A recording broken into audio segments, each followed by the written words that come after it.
Rebirth of my artist lover episode 10 Jaipur Rajasthan. रात का वक्त। सारी चीजों से फ्री होने के बाद प्रियांशी जैसे ही बेडरूम में पहुंची उसके कदम एकदम से रुक गए। इस वक्त ध्रुव का पूरा रूम पूरी तरीके से डेकोरेटेड था फॉर द फर्स्ट नाइट। ये देखते ही प्रियांशी की दिल की धड़कनें बढ़ चुकी थी। हालांकि उनके बीच कुछ भी पहली बार नहीं होने वाला था, लेकिन ये फीलिंग उसके लिए नई थी। प्रियांशी धीरे से बोली, इतना अजीब क्यों लग रहा है मुझे? पहली बार तो कुछ भी नहीं होने वाला।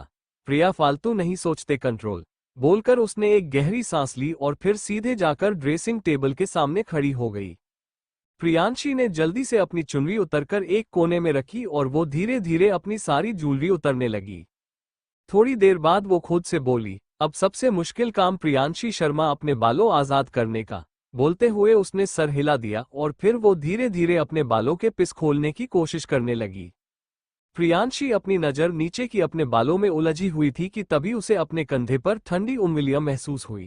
प्रियांशी ने जल्दी से सर उठाकर अपने सामने मिरर में ध्रुव की तरफ देखा, जो कि खुद से देख रहा था। प्रियांशी धीरे से बोली, ध्रुव तुम? ध्रुव झुककर उसके कान में बोला, हाँ मैं। बोलते हुए उसने प्रियांशी के हाथों को नीचे किया और खुद धीरे धीरे उसके बालों की पीन्स को खोलने लगा। थोड़ी देर में उसने प्रियांशी के बालों को खोल दिया था।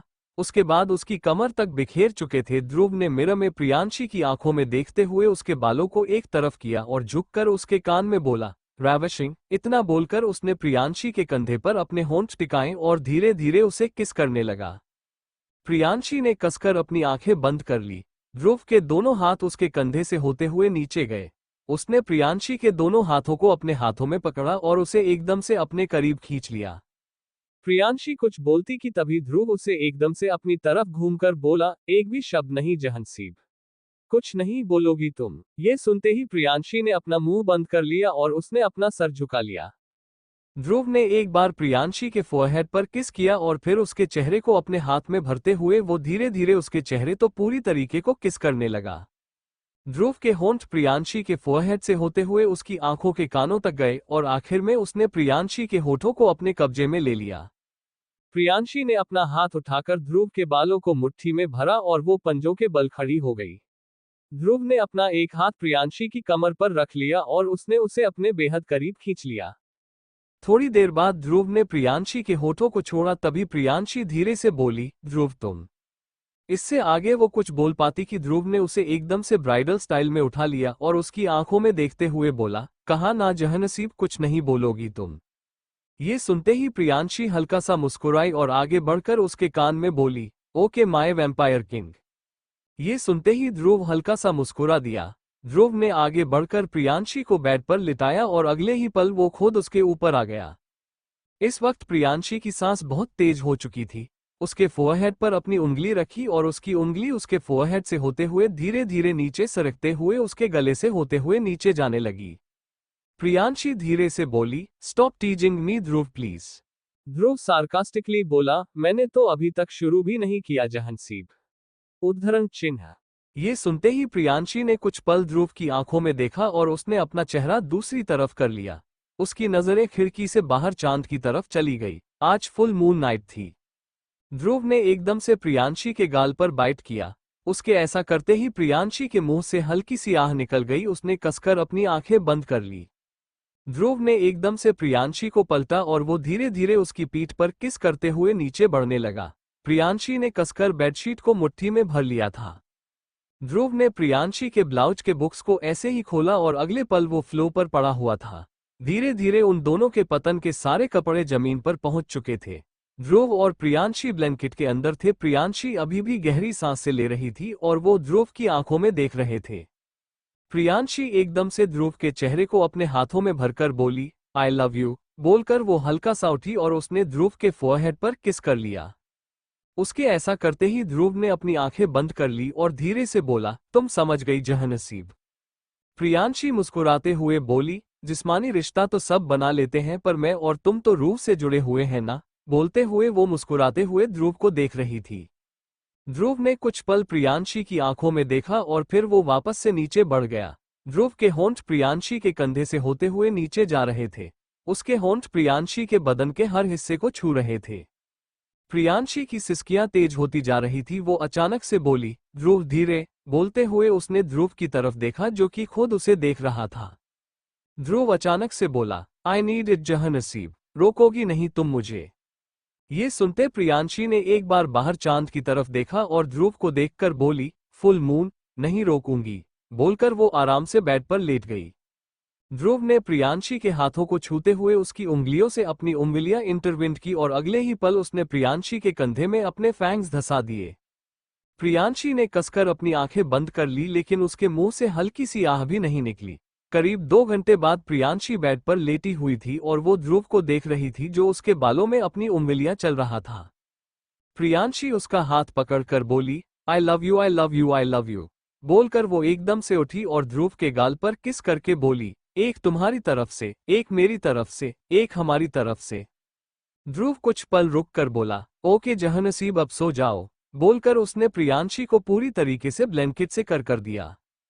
प्रियांशी ब्लैंकेट हटाते हुए बोली, पर मुझे नहीं सोना, बोलते वो एकदम से उठकर बैठे उसके मुंह से हल्की सी आह निकल गई। ध्रुव सार्कास्टिकली बोला, अभी भी नहीं सोना है Jahanseeb, you are in pain. Priyanshi झट से बोली, नहीं हो रहा है मुझे दर्द, वैसे भी तुमने अपनी पावर से मेरा दर्द कम कर दिया, ये तो उसने बैठने में थोड़ा बहुत हो रहा है, मैनेज कर लूंगी। ध्रुव कुछ पल रुक कर बोला, मुझे तुम्हें दर्द नहीं देना जहानसीब, बोलते हुए अपने प्रियांशी को हक कर लिया और उसके कंधे पर अपना सर टीका लिया। प्रियांशी मुस्कुराते हुए बोली, आई नो तुम मुझे दर्द नहीं देना चाहते और ये जो दर्द था ये तुमने आउट ऑफ कंट्रोल होकर किया क्योंकि आज फुल मून नाइट है और वैम्पायर एंड वेयरवुल्फ ये दोनों फुल मून नाइट पर सबसे ज्यादा एक्टिव होते हैं, नहीं कंट्रोल कर पाते। आई अंडरस्टैंड, ओके मुझे भूख लगी है वैसे। ध्रुव एकदम से उसे दूर होकर बोला, सीरियसली जहानसीब अभी? प्रियांशी अपने पेट पर हाथ रखते हुए बोली, मैं क्या करूं? अगर मुझे भूख लग रही है तो इट्स वेरी नॉर्मल। ध्रुव कुछ पल रुक कर बोला, आ रहा हूं मैं थोड़ी देर में, बोलकर वो उठा और फिर बाहर चला गया। उसके जाते ही प्रियांशी बेड सूट कर बालकनी में चली गई। इस वक्त सुबह के 4 बजे बज रहे थे। प्रियांशी ने अपनी दोनों हाथ फैलाए और उसने एक गहरी सांस ली। प्रियांशी ने जैसी अपनी आंखें बंद की, अगले ही पल उसने अपनी आंखें खोली। उसने अपने हाथों की तरफ देखा जहां से पर्पल कलर की किरणें निकलने लगी थी। वो अपने हाथों की मुट्ठी बनाते हुए बोली, शिट व्हाट द हेल, मुझसे कंट्रोल भी नहीं होता, बोलकर उसने सर हिला दिया। वही ध्रुव जैसे किचन में पहुंचा उसकी नजर जैद की तरफ चली गई जो कि ऑलरेडी वहां पर था। ध्रुव उसे देखते हुए बोला, तुम यहाँ पर क्या कर रहे हो?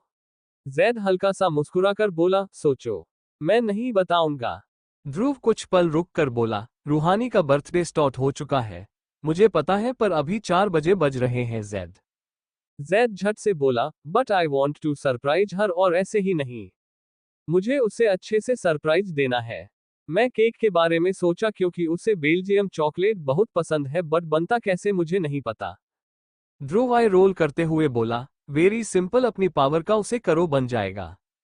जैद झट से बोला, पावर का यूज ही तो नहीं करना, अपने हाथों से बनाना है। I want to show her my talent.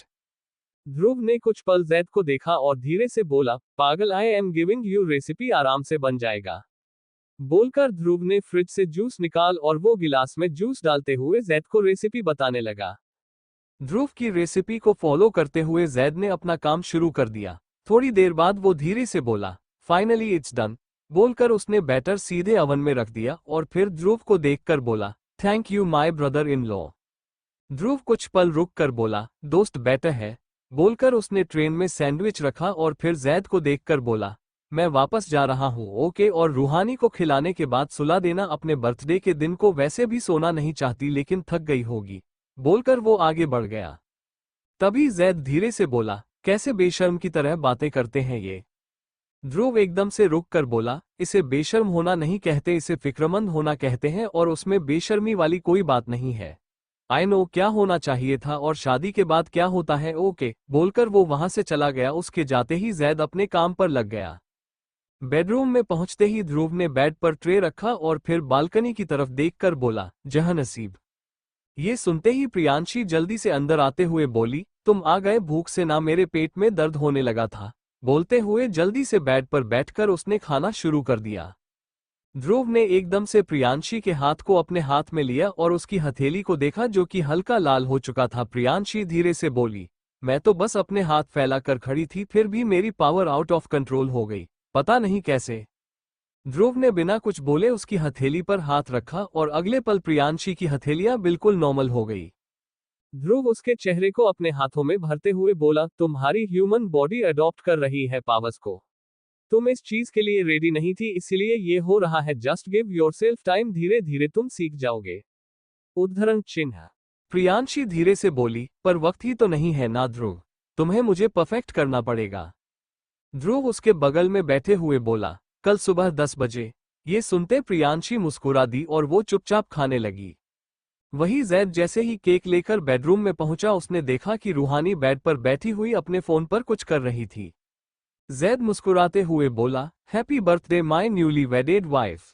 रूहानी अपना फोन साइड में रखते हुए बोली, thank you my newly वेडेड husband for this cake. मुझे ऐसा लग रहा है कि ये तुमने खुद बनाया है। जैद उसके पास बैठे हुए बोला, बिल्कुल खुद बनाकर ला रहा हूं फॉर यू। बोलकर उसने एक बार रूहानी के फोरहेड पर किस किया और फिर उससे बोला, कट करो।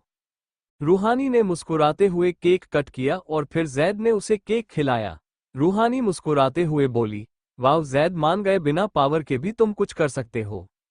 जैद आई रोल करते हुए बोला, तुम मुझे टॉन्ट मार रही हो। रूहानी मुस्कुराते हुए बोली, प्यार कर रही हो तुम्हें, तुमसे मेरा प्यार ही समझो। ये सुनते ही जैद मुस्कुरा दिया।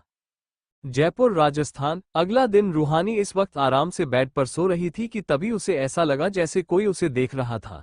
ये फील होते ही उसने एकदम से अपनी आंखें खोली और उसकी नज़र ध्रुव की तरफ चली गई, जो कि थोड़ी दूरी पर अपने दोनों हाथ बंधे खड़ा था और उसे देख रहा था। रूहानी एकदम से उठकर बैठी और ध्रुव को देखते हुए बोली, तुम्हें पता है ना कि मैं एंजल हूँ। मेरी पावर्स मेरे दिमाग को ये बोल रही थी कि कोई मुझ पर अटैक करने वाला था, और अगर अभी मैं अपनी पावर तुम्हारे ऊपर यूज कर देती तो। ध्रुव बिना किसी भाव के बोला, नहीं कर पाती। रूहानी सार्कास्टिकली बोली, क्यों नहीं कर पाती, तुम इतने स्पेशल हो क्या जो मैं रुक जाती। ध्रुव उसकी तरफ बढ़ते हुए बोला, बिल्कुल स्पेशल हूँ, आई एम ध्रुव रायचंद, तुम्हारा भाई। रूहानी मुस्कुराते हुए बोली, और मेरी पावर को पता चल जाता कि तुम मेरे भाई हो। उद्धरण चिन्ह। ध्रुव उसके सामने आकर रुका और कुछ पल रुक कर बोला, पता चल सकता है अगर तुम चाहो तो। वेल ये सब छोड़ो, हैप्पी बर्थडे पागल। ये सुनते रूहानी की स्माइल एकदम से गायब हो गई और वो घुटनों के बाल खड़ी होकर बोली, what do you mean by पागल, मुझे समझ में नहीं आता कि तुम पूरी जिंदगी, मतलब तुम कभी मुझे पागल नहीं बोलते, पर मेरे बर्थडे वाले दिन कभी भी मेरा नाम नहीं आता। हैप्पी बर्थडे पागल हर साल का रिवाज बन गया है, हाँ मतलब पिछले के 100 सालों को छोड़ दे तो। उद्धरण चिन्ह। ध्रुव उसके सर से अपना सर जोड़ते हुए बोला, क्योंकि मुझे अच्छा लगता है तुम्हें पागल बोलना, कभी कभी तुम्हारी हरकतें ये बताती है कि तुम पागल हो। रूहानी। ये सुनते ही रूहानी हल्का सा मुस्कुराए और धीरे से बोली, तुम पागल के भाई, मतलब दूसरे पागल, हम दोनों पागल। ध्रुव कुछ पल रुक कर बोला, पर मेरे सामने सबसे बड़ी पागल है। ये सुनते ही रूहानी कुछ बोलती कि तभी ध्रुव उससे अलग होकर बोला, by the way happy birthday, happy married life and कुछ नहीं। बोलकर उसने रूहानी के चेहरे को अपने हाथों में भरा और उसके फोरहेड पर किस कर लिया। ध्रुव के ऐसा करते ही रूहानी ने अपनी आंखें बंद कर ली और वो खुलकर मुस्कुरा दी। रूहानी धीरे से बोली, कितने सालों बाद तुम मेरे बर्थडे पर मेरे साथ हो, मैं बहुत मिस किया तुम्हें जैद को, तुम दोनों के दोनों मेरे बर्थडे पर कभी नहीं रहे। ध्रुव कुछ पल रुककर बोला, जैद और तुम्हारी दूरी शायद मेरी वजह से थी। और उद्धरण चिन्ह। रूहानी बीच में बोली, खबरदार अगर तुमने मेरे भाई को फालतू का ब्लेम करना शुरू किया तो। उद्धरण चिन्ह। ध्रुव कुछ पल रुककर बोला, रियली क्या कर लोगे तुम। रूहानी धीरे से बोली, ज्यादा कुछ नहीं, बस तुम्हें पनिश करूंगी। तुम मेरे भाई को कुछ नहीं बोल सकते, my brother is the best, okay. उद्धरण चिन्ह।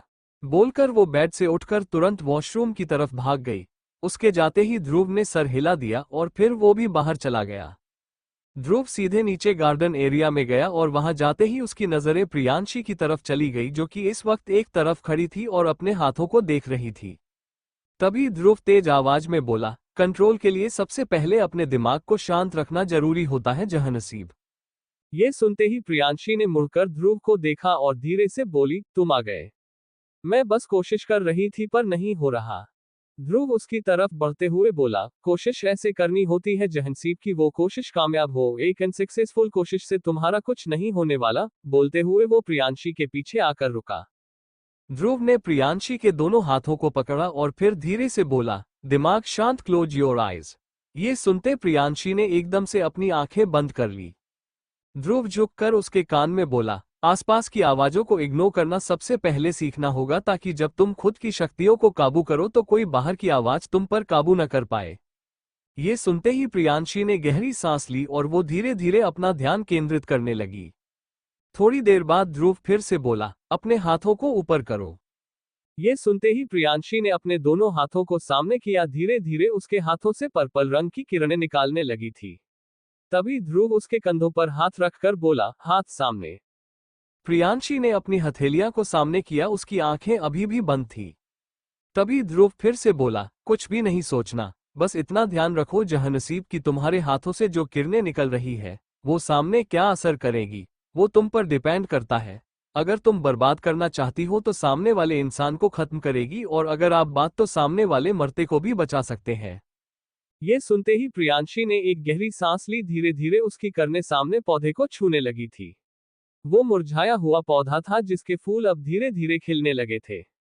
ये देखते ही ध्रुव हल्का सा मुस्कुराया और धीरे से बोला, शैतानी शक्तियों तुम्हारे पास जहांनसीब, लेकिन दिल इंसान वाला है। ये सुनते प्रियांशी एकदम से अपनी आंखें खोल ली और उसकी किरणें वहीं पर रुक गई। ध्रुव गहरी सांस लेकर बोला, सी जहांनसीब, यहीं पर हार गई तुम। प्रियांशी तिरछी नजरों से उसे देखते हुए बोली, तुमने मुझे लटका दिया। अगर तुम ऐसे बोलोगी शैतानी शक्ति इंसान ही दिल, तो मेरा ध्यान तो भटकेगा ही ना। उद्धरण चिन्ह। ध्रुव एकदम से अपनी तरफ घुमाते हुए बोला, लेकिन नहीं भटकना चाहिए। कल को तुम वेरोनिका के सामने होगी, अगर अपने होश में रहोगी और अगर वो तुम्हें कुछ बोलेगी तो भटक कर रह जाओगी। प्रियांशी झट से बोली, तब सिचुएशन अलग होगी। तब ध्रुव बीच में बोला, कुछ भी अलग नहीं होगा जहांसीब, ये इंसान ही। सोच को एक तरफ कॉर्नर करो और सीधे तरीके से सोचो। जब तो आज डिस्ट्रैक्ट हो जा रही हो तो वेरोनिका के सामने डिस्ट्रैक्ट होना बहुत इजी है, क्योंकि वेरोनिका की सबसे बड़ी ताकत है डिस्ट्रैक्शन। प्रियांशी धीरे से बोली, तो क्या करूं? खुद को डिस्ट्रैक्ट होने से कैसे रोकूं? ध्रुव अपने कदम पीछे लेते हुए बोला, सोचना बंद करो। सबसे पहले मिस्टर शर्मा का थॉट अपने दिमाग से निकालो। प्रियांशी धीरे से बोली, निकाल दिया। ध्रुव अपने कदम और पीछे लेते हुए बोला, आसपास हर चीज के बारे में सोचना छोड़ दो, दोस्त, रिश्तेदार, मेरी फैमिली, मेरे बारे में सब कुछ। ये सुनते ही प्रियांशी की आंखें बड़ी हो गई। वो कुछ बोलती कि तभी ध्रुव फिर से बोला, बिल्कुल नहीं। ये सुनते प्रियांशी ने एक गहरी सांस लिया। उसने अपनी आंखें फिर से बंद कर ली।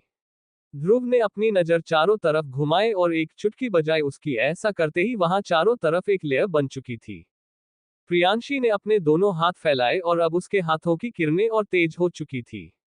धीरे धीरे प्रियांशी के माथे पर पसीने की बूंदें आने लगी थी, क्योंकि वो कंट्रोल कर रही थी अपनी शक्तियों को पहली बार। थोड़ी देर बाद प्रियांशी ने अपनी आंखें खोली। वो गहरी सांस लेते हुए ध्रुव को देखने लगी। अगले ही पल ध्रुव उसके सामने गया और धीरे से बोला, शांत जहांसीब, बस सब ठीक है। बोलकर उसने प्रियांशी को अपने सीने से लगा लिया। प्रियांशी धीरे से बोली, मैं थक गई। ध्रुव उसके सर पर किस करके बोला, थोड़ी बहुत थकान होगी, कुछ पल की थकान। बोलकर उसने प्रियांशी के सर पर हाथ फेरा और अपनी आंखें बंद की। अगली पाल प्रियांशी धीरे से बोली, तुमने कुछ किया ना। बोलकर वो ध्रुव से दूर हुई और उसे देखने लगी। ध्रुव अपने दोनों हाथ फैलाकर बोला, किया ना जादू। बोलकर मुस्कुराया और अंदर चला गया। प्रियांशी खुद से बोली, जादू, ये हमेशा ऐसा करता है। बोलते हुए उसका मुंह बन गया था। उसने एक बार चारों तरफ देखा और फिर वो भी अंदर चली गई। इस वक्त अंदर हाल में सभी लोग बैठे हुए थे। अभिनव प्रियांशी को देखकर बोले, प्रिया आप आ गई, मुझे वापस जाना था। प्रियांशी कुछ पल रुककर बोली, पापा आप अकेले नहीं जाओगे, मैं आपके साथ जाऊंगी। उद्धरण चिन्ह। ध्रुव उसे देखकर बोला, और मैं तुम्हें जाने दूंगा जहांनसीब। अभिनव एकदम से ध्रुव को देखकर बोले, तुम्हें क्या प्रॉब्लम है? मेरी बेटी अगर मेरे साथ कहीं भी जाएगी तो क्या तुम उसे रोकोगे बार बार? कोई कुछ बोलना कि तभी झील बोली, बस। ध्रुव, अभिनव, प्रियांशी के सामने तो थोड़ा सोच लो दोनों। ये सुनते ही ध्रुव और अभिनव ने एक बार प्रियांशी को देखा और फिर दोनों ने सर हिला दिया। प्रियांशी धीरे से बोली, मुझे पापा के घर की प्रोटेक्शन का देखना है, मैं उन्हें अकेला नहीं छोड़ सकती। वो वेरोनिका फिर से टपक गई तो। उद्धरण चिन्ह। झील धीरे से बोली, ये वेरोनिका का कम दायन ज्यादा लगती है। राजवीर एक नजर झील को देखकर बोला, डायन की औकात नहीं है वेरोनिका के सामने, जान फर्क है। उद्धरण चिन्ह। झील ई रोल करते हुए बोली, मैं सार्कास्टिकली बोल रही थी, तुम्हें सीरियस होने की जरूरत नहीं है वीर। रूहानी प्रियांशी को देखते हुए बोली, पर भाभी इतनी जल्दी क्या है, आज मेरा बर्थडे है और हम सब पार्टी करेंगे। आगद उसे देखकर बोला, पार्टी का प्लान हुई। रूहानी मुस्कुराते हुए बोली, और मैं और सब यहाँ पर ऐसे बैठे हैं जैसे। इतना बोलते ही वो रुक गई। दक्षित अपनी भौहें चढ़ाते हुए बोला, जैसे। रूहानी कुछ पल रुककर बोली, कुछ भी सोच लो ना, मुझे नहीं पता जैसे क्या। नूर सबको देखते हुए बोली, ओके, अगर रूहानी चाहती है तो आज शाम को एक छोटी सी पार्टी करते हैं, इन हाउस पार्टी। मजा आएगा, वैसे भी आफ्टर मैरिज एक पार्टी हो जाएगी और बर्थडे पार्टी, सब कुछ एक साथ हो जाएगा। नूर की बात पर सभी ने सर हिला दिया। झील ने अभिनव को बोल दिया था कि वो आज रात भी यहाँ पर रुक जाए, क्योंकि इन हाउस पार्टी और आफ्टर मैरिज पार्टी सब एक साथ होने वाली थी। प्रियांशी थोड़ी देर बाद किचन में बैठी हुई थी और वो अपने हाथों की तरफ देख रही थी जो कि हल्के लाल थे। तभी झील उसके सामने चुटकी बजाकर बोली, दर्द हो रहा है। प्रियांशी धीरे से बोली, जलन हो रही है। उद्धरण चिन्ह। झील उसका हाथ अपने हाथ में लेकर बोली, धीरे धीरे ठीक हो जाएगा, जैसे जैसे तुम्हें आदत पड़ती जाएगी। प्रियांशी अचानक से बोली, मॉम खंजर ढूंढना है। झील कुछ पल रुक कर बोली, आज रात की पार्टी के बाद बात करते इस बारे में। बोलकर उसने प्रियांशी की हथेलियां को अपनी उंगलियों से टच किया और उसकी हथेलियां का लाल निशान पूरी तरीके से गायब हो गया। प्रियांशी हल्का सा मुस्कुराकर बोली, आप सच में एंजल हो। झील मुस्कुराते हुए बोली, आई नो एंजल हूँ, और एक मैं ही हूँ जिसके बराबर खुद ध्रुव है। तुम्हें पता है प्रिया, ध्रुव और मेरी शक्तियां एक दूसरे से बिल्कुल ऑपोजिट है, लेकिन एक दूसरे के बराबर है। पूरी जहां में पूरे कायनात पर सिर्फ वो और मैं है जो इस कायनात को चैलेंज कर सकते हैं। इजी लैंग्वेज में बोलो तो नेचर को चैलेंज कर सकते हैं।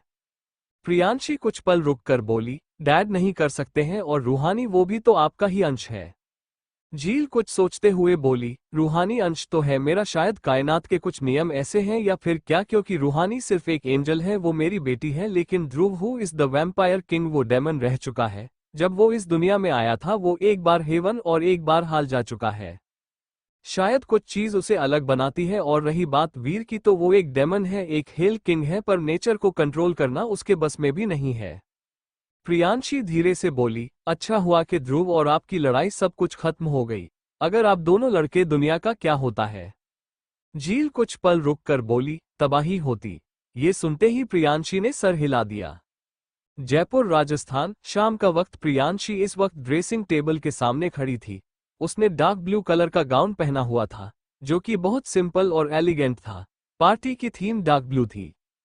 प्रियांशी ने अपने बालों को एक तरफ किया और फिर खुद से बोली, एम आई लुकिंग गुड। तभी उसके पीछे से आवाज आई, ब्यूटीफुल। ये सुनते ही प्रियांशी ने एकदम से मुड़कर ध्रुव को देखा, जो कि गेट से टक्कर खड़ा था और उसे देख रहा था। प्रियांशी ने ध्रुव को ऊपर से नीचे तक देखा। वो पहली बार ध्रुव को इस कलर में देख रही थी। ध्रुव ने ब्लू कलर का शर्ट और व्हाइट कलर की पेंट के ऊपर उसने व्हाइट कलर का ही ब्लेजर पहने था। प्रियांशी मुस्कुराते हुए बोली, and you are looking the best. Dhruv अपनी भौहें चढ़ाते हुए बोला, रियली जहानसीब। प्रियांशी उसकी तरफ बढ़ते हुए बोली, बिल्कुल झूठ बोलने का सवाल खड़ा नहीं होता। तुम बेस्ट हो मेरे लिए। I love you and you love me. बोलते हुए उसने ध्रुव के गले में बाहें डाल ली। ध्रुव ने प्रियांशी की कमर पर हाथ रखा और झुककर उसकी आंखों में देखते हुए बोला, कोई इतना हसीन कैसे हो सकता है जहानसीब। प्रियांशी कुछ पल रुककर बोली, ये तो सच में सोचने वाली बात है। उसकी बात का ध्रुव ने कोई जवाब नहीं दिया, उसने बस प्रियांशी के फोरहेड पर किस कर लिया। तभी प्रियांशी धीरे से बोली, अब हम चले। ध्रुव कुछ पल रुककर बोला, चलो। बोलकर उसने प्रियांशी का हाथ पकड़ और फिर उसे लेकर बेडरूम से निकल गया। नीचे पहुंचते ही प्रियांशी के फेस पर एक बड़ी सी स्माइल आ गई थी, क्योंकि चारों तरफ वो पूरा प्यारा सा ब्लू थीम पर डेकोरेशन था। वही रूहानी बीच में खड़ी थी और जैद के साथ में सेल्फी ले रही थी। प्रियांशी उसे देखते हुए बोली, सेल्फी लवर। रूहानी प्रियांशी को देखकर बोली, ऑफ कोर्स भाभी, आई लव इट। ये सुनते ही प्रियांशी बस मुस्कुरा कर रह गई। झील उसे देखते हुए बोली, इट्स ओके, केक कट कर ले, ये सब होता रहेगा।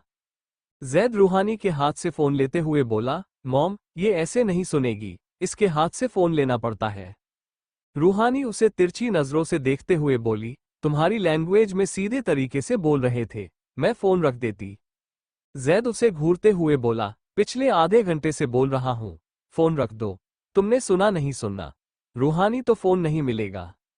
बोलकर उसने रूहानी का फोन एक तरफ रख और फिर उसे देखा, जो मुंह बनाते हो उसे देख रही थी। रूहानी कुछ बोलती कि तभी नूर वहां पर आते हुए बोली, केक आ रहा है और अब कोई बकवास नहीं सुनाई मुझे। तभी लिसा और अंगद, वो दोनों ट्राली लेकर आए, जिस पर ब्लू थीम का केक था और उसे केक के ऊपर व्हाइट कलर के फॉन्डेंट से रूहानी लिखा हुआ था। रूहानी मुस्कुराते हुए बोली, मॉम केक आपने बनाया है ना? झील कुछ पल रुक कर बोली, ऑफ कोर्स मैंने बनाया है और आज वीर का भी थोड़ा बहुत हाथ था। बोलते हुए अपने राजवीर को देखा। रूहानी हैरानी से बोली, रियली डैड आप ये सब कब से करने लगे? राजवीर कुछ पल रुक कर बोला, जब से मेरा मन करने लगा। ये सुनते ही रूहानी ने सर हिला दिया और फिर वो सबको देखते हुए बोली, ओके केक कटिंग टाइम। इतना बोलकर उसने केक कट किया और फिर धीरे धीरे करके उसने सभी को केक खिलाया। केक कटिंग होने के बाद अभिनव झील को देखकर बोले, अब तो मैं जा सकता हूँ कि मुझे अभी और रुकना पड़ेगा? प्रियांशी अभिनव से बोली, पापा आप और रुक सकते हैं ना, बस एक रात प्लीज। अभिनव कुछ पल रुक कर बोले, प्रिया बेटा आप क्या चाहती हो, मैं हमेशा यहीं पर रह जाऊं? प्रियांशी धीरे से बोली, अगर पॉसिबल। अभिनव बीच में बोले, बस नहीं सुनना मुझे। ये सुनते ही प्रियांशी बिल्कुल चुप रह गई। ध्रुव झुक कर प्रियांशी के कान में बोला, I have a surprise for you Jahanseeb. Priyanshi उसे देखकर बोली, कैसा सरप्राइज?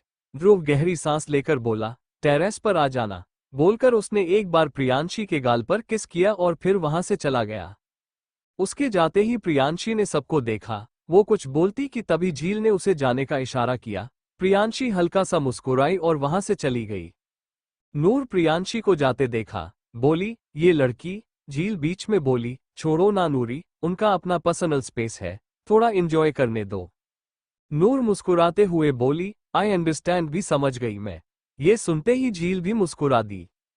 वही प्रियांशी जैसे ऊपर पहुंची, उसने चारों तरफ देखा, वहां पर उसे कोई भी नहीं दिख रहा था। प्रियांशी तेज आवाज में बोली, ध्रुव कहाँ हो तुम? बोलते हुए वो चारों तरफ देख रही थी। तभी उसके पीछे से आवाज आई, जहां तुम वहां मैं जहानसीब। ये सुनते ही प्रियांशी ने एकदम से मुड़कर ध्रुव को देखा, जो कि थोड़ी दूरी पर खड़ा उसे देख रहा था। प्रियांशी उसकी तरफ बढ़ते हुए बोली, जहां मैं वहां तुम, लेकिन तुमने मुझे यहां पर क्यों बुलाया, क्या करना है? ध्रुव ने प्रियांशी को अपने बेहद करीब खींचा और उसकी आंखों में देखते हुए बोला, खुश करना है तुम्हें?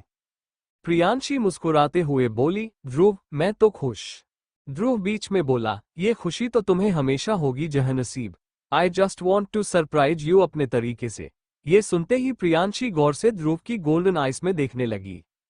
प्रियांशी कुछ बोलने वाली थी कि तभी ध्रुव ने उसकी आंखों पर हाथ रखा और उसके कान में बोला, कुछ पल और। इसी के साथ प्रियांशी बिल्कुल चुप हो गई। कुछ पल बाद ध्रुव ने उसकी आंखों से हाथ हटाया। प्रियांशी ने अपनी आंखें खोली और चारों तरफ देखा। वो इस वक्त एक नदी के बीचों बीच थी और ध्रुव के साथ नदी पर खड़ी थी। प्रियांशी हैरानी से बोली, ध्रुव ये कैसे हो सकता है? मैं नदी पर आई, मैं सीधे पानी पर। वो बोलते हुए वो नीचे देख रही थी। वो सच में इस वक्त पानी पर ऐसे खड़ी थी, मानो जमीन पर हो। ध्रुव कुछ पल रुक कर बोला, तुम्हें अच्छा लगा? प्रियांशी एक्साइटमेंट से बोली, मुझे बहुत अच्छा लगा। मैंने कभी नहीं सोचा था ऐसा, मतलब। वो अभी बोली थी कि तभी ध्रुव अपने कदम पीछे लेने लगा। प्रियांशी अचानक से बोली, गिर गई तो? ध्रुव उसकी आंखों में देखते हुए बोला, तुम्हें कभी गिरने नहीं दूंगा। मैं जहनसीब, ये वादा है मेरा। ये सुनते ही प्रियांशी की स्माइल और बड़ी हो गई थी। किसी शाम की तरह तेरा रंग है खिला, मैं रात एक तन्हा, तो चांद सा मिला। प्रियांशी अभी भी ध्रुव को देख रही थी कि तभी ध्रुव ने एक चुटकी बजाई। प्रियांशी ने एकदम से आसमान की तरफ देखा। इस वक्त उसके ऊपर तारे जैसी चीज गिर रही थी। वो व्हाइट कलर के तारे के शेप में था। वो चमक रहे थे। प्रियांशी ने अपने दोनों हाथ फैलाए और वो गोल गोल घूमने लगे। हाँ, तुझे देखता रहा, किसी ख्वाब की तरह जो अब सामने है। तू हो कैसे यकीन भला? टूटा जो कभी तारा सजना, वे तुझे रब से मांगा। प्रियांशी एकदम से ध्रुव की तरफ देखा और धीरे से बोली, ये तुम? ध्रुव बीच में बोला, बहुत कुछ है एक्स। बोलकर उसने अपना हाथ प्रियांशी की तरफ बढ़ा दिया। प्रियांशी ने एकदम से आगे बढ़कर उसका हाथ थाम लिया। रब से जो मांगा मिलेया वे तो मिलेया तो जाने ना दूंगा मैं। ध्रुव नाम प्रियांशी के चेहरे को अपने हाथों में भरा और फिर उसके फोरहेड पर किस करते हुए उसने अगले ही पल उसे घुमाया। प्रियांशी के पीठ ध्रुव के सीने पर लग गई। ध्रुव ने प्रियांशी के दोनों हाथों पर हाथ फेरते हुए उसकी उंगलियों से अपनी उंगलियां इंटरविंट की और अगले पल उसे खुद से दूर करते हुए उसे वापस अपनी तरफ खींचा। हाँ, मैंने सुनी है परियों की कहानी, वैसा ही नूर तेरा चेहरा है तेरा रूहानी। तुझको मैं अपनी आजा मेरी बाहों में छुपा लूं, हाँ अपनी इस जमी को कर दूं मैं आसमानी। ध्रुव ने प्रियांशी को हल्का सा झुकाया और फिर उसे वापस से ऊपर की तरफ उठा लिया। प्रियांशी और ध्रुव दोनों एक दूसरे की आंखों में देख रहे थे। अगले पल ध्रुव ने प्रियांशी को कमर से पड़ते हुए उठाया। प्रियांशी ने उसके गले में बहन डाली और वो सर झुकाकर उसे देखने लगी। वो दोनों एक दूसरे की आंखों में देख रहे थे और ऊपर चंद उन दोनों को देखते हुए उनकी मोहब्बत की गवाही दे रहा था। जिंदगी रोक दूं मैं अब तेरे सामने, पल दो पल जो रुके तू मेरे साथ में। टूटा जो कभी तारा सजना वे तुझे रब से मांगा। ध्रुव ने प्रियांशी को नीचे उतरा और फिर उसका हाथ थमते हुए वो उसे लेकर आगे बढ़ने लगा। प्रियांशी अभी भी मुस्कुराते हुए उसकी आंखों में देख रहे थे। रब से जो मांगा मिलेया वे तू मिलेया तो जाने ना दूंगा मैं। प्रियांशी ने एक बार सामने देखा और देखते ही उसके चेहरे पर एक बड़ी सी स्माइल आ गई। सामने अपनी पर उसका नाम लिखा हुआ था। प्रियांशी ने एक बार मुस्कुराते हुए ध्रुव को देखा और धीरे से बोली, ये मतलब। ध्रुव बीच में बोला, रोना बिल्कुल नहीं है ना। फिर मैंने तुम्हें एक ही बार इजाजत दी रोने की, इतना कुछ होने के बाद भी, वो भी जब तुम मिस्टर शर्मा के साथ थी, अब नहीं। प्रियांशी गहरी सांस लेकर बोली, ओके, बोलकर वो फिर से सामने देखने लगी।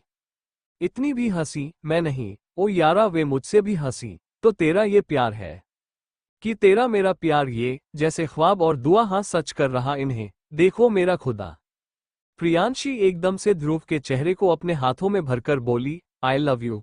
ध्रुव बिना कुछ बोले उसकी आंखों में देख रहा था।